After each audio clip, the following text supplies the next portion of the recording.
This is the popular image of Satanism. Revelers in bloody rites. They worship the devil. They lust for evil. Some fear there's a vast network of such cults, sacrificing humans, burning churches, mutilating animals. Linked by the internet, they are growing in number. There's only one flaw with this image. It isn't real. The recent wave of satanic cult rumors and allegations began in the late 1970s. There were teenage delinquents who called themselves Satanists. Then there were books about people who were supposedly sexually molested by satanic cults. There were rumors out west about cattle that were killed and mutilated, and allegations that the Satanists did it.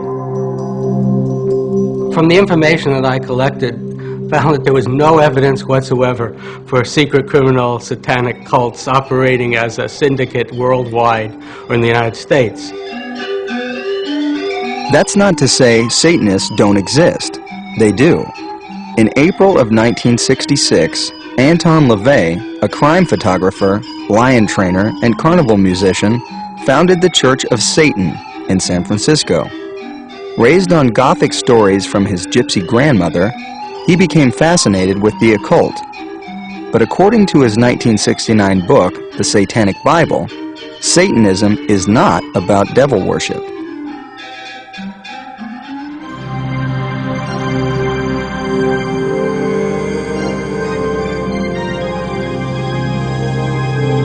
For church members, Satanism is an honest recognition of man as animal, that he is bound by the ruthless laws of nature.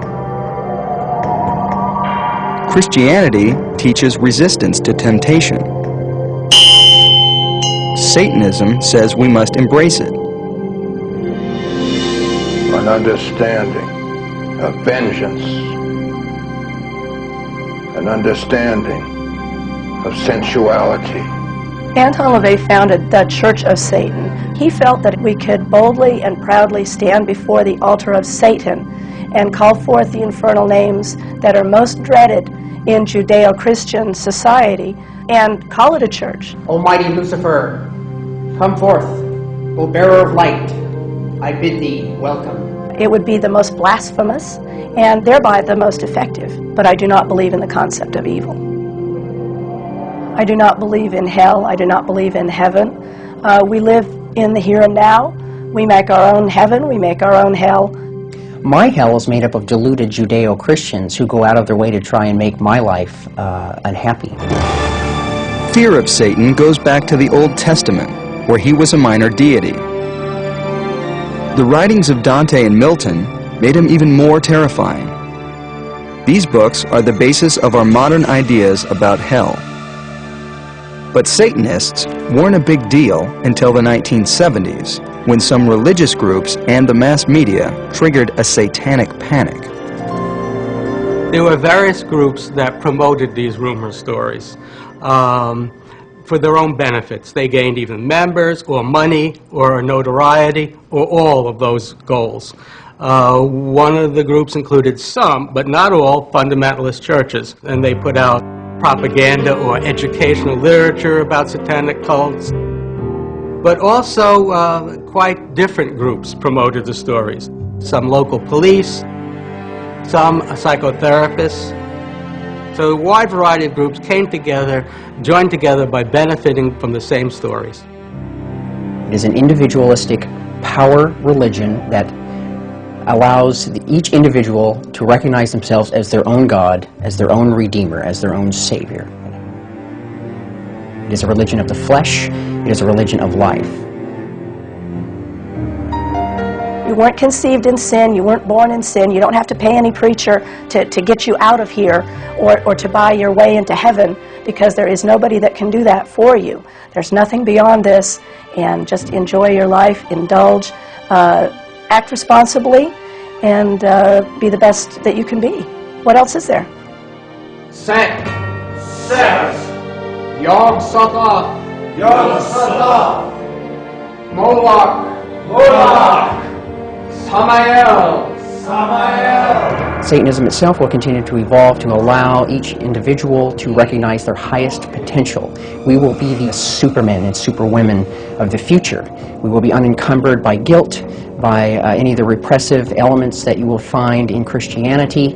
We will do away with the meek and the doddering and the selfless. Open wide the gates of hell and come forth from the abyss. These rites are designed for shock value, the nude altar, for example.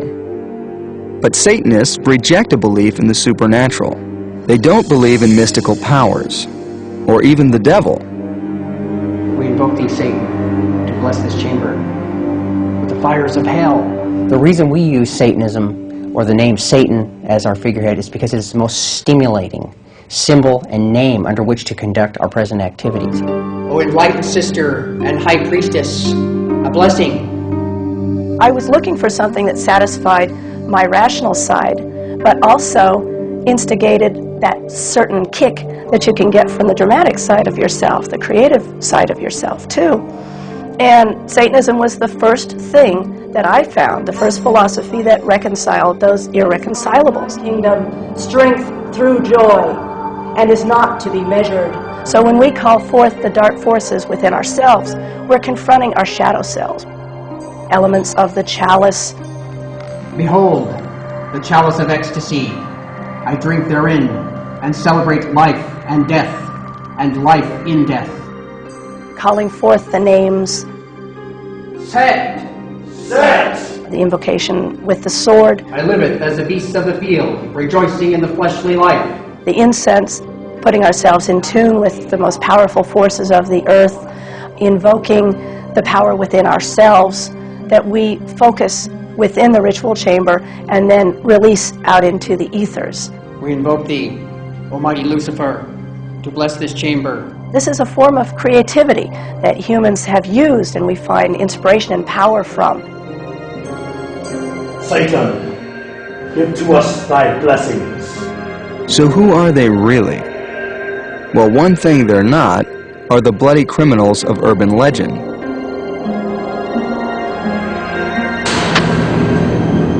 The sacrifice of children, of animals, cutting the heads off of cats and chickens and goats, etc., this type of thing, that is pure Christian propaganda. They know that this kind of thing frightens people and wins them over to their side. This has never happened in legitimate Satanism. They claim their daily lives are quite normal.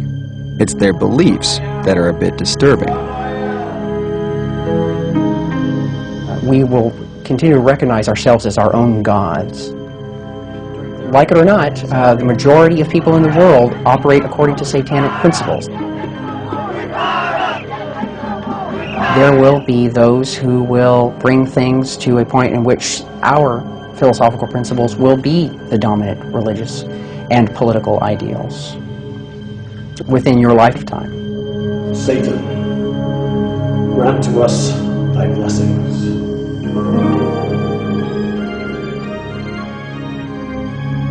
So is this just occult performance art? The altar may look spooky, but it's just a room in a Portland warehouse, hardly competition for the Vatican. On the other hand, even major religions know the importance of putting on a good show. We recognize that Satan is the best friend the church has ever had, as it's kept it in business all these years. Flesh without sin, world without end. Shaham Parash! Shaham Parash! Hail Satan! Hail Satan!